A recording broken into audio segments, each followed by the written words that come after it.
Learn to speak English in Sehri with Faheem Shaheen. Hi Sarah, did you wake up for Sehri today? Yes, but I was so sleepy. My mom woke me up. Same, I didn't want to leave my bed. What did you eat for Sehri? I had egg toast and a banana, and you? I add paratha with yogurt. It keeps me full. That's good idea. I should try that tomorrow.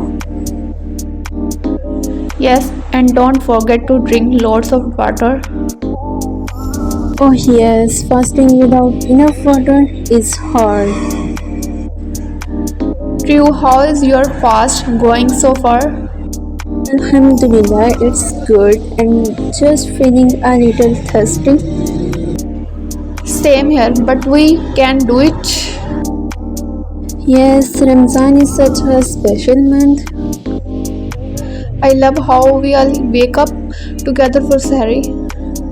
Okay, I am going for a home. Okay, nice to meet you.